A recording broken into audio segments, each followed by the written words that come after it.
And now we are very much ready para gumawa ng first product natin para sa online store natin dito sa Upsell at ibenta sa mga buyers natin at palaguin ang negosyo natin.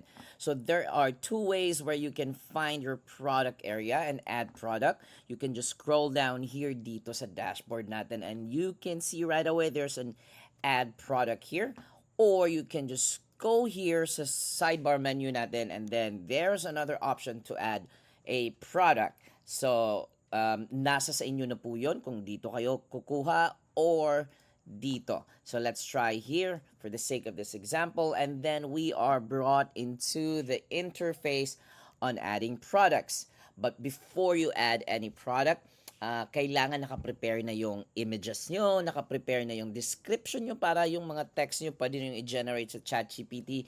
And most of all, kailangan nakacategorize na yan. So we will be going in-depth into categories for another video because categorizing will be helping you talaga na hindi makalat yung mga produkto mo online.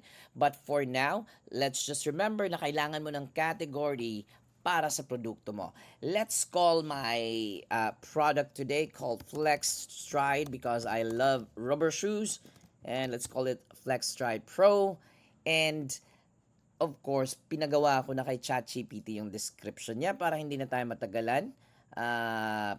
Of course naman sa inyo, kailangan mong isa-isahin yan. But here's a tip for the product. Kailangan yung description mo dito sa area nito as much as possible. Kung pwede man lang, ganito ka very elaborate talaga siya para malaman ng mga prospects mo kung ano yung specs ng binibenta mo. Okay, so dito, you can add your images, upload natin. I've already uploaded mine, so I can just click on the three of them. Tatlong sapatos, rubber shoes. Ginamit ko lang through AI. And here's the pricing. As you can see, meron tayong original price and then sales price. Hindi mo kailangan maglagay ng sales price because kung gusto mong wag muna magbigay ng sales kasi bago pa lang yung product mo or yung store mo, it's perfectly fine. So, but for now, just for the sake of example na makita mo yung mga features ni Upsell, I'm gonna say 3.5 yung isang pares ng sapatos. And then, pag naka-sale naman, 500 pesos yung ano natin, discount natin sa kanila. SKUs or SKUs, to keep track of your inventory, pwedeng gawin natin yan ngayon, but we will also provide you with another video for that. Let's say for this stride, flex stride, let's just some random numbers dyan, large, and then some random numbers. Ganun lang. And then if you want to use barcode, kayo na po bahala. And of course, let's say may 10 stock ako for each of the colors that I want. And then para malaman ng mga tao na low stock na, to generate also the a notification from the system and then makita din ng mga tao kung how many stocks available, I will set it to 3. You can set it to 5, to 4, however many you want. Kayo na bahala. It will just remind you na low stock na yung produkto mo and kailangan mo na mag-restock. And of course, if applicable yung shipping, yung weight ng produkto mo, let's say this is about 2 kilos yung pares, tag-1 kilo yung isa, bigat ng sapatos na to. And the length, let's say 25, no, masyado ano yan, like 125 centimeters, let's say 56, and a height of 45, random numbers lang.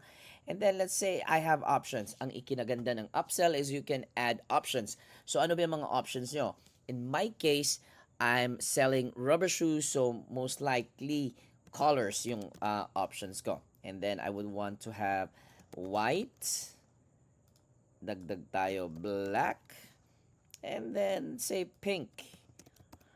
Okay, so you can also add a picture for the white. Awkward lang sa akin, wala akong black. Naging black and white lang yan. And then wala din akong pure white. But I do have this pink one. Okay. And then hit done.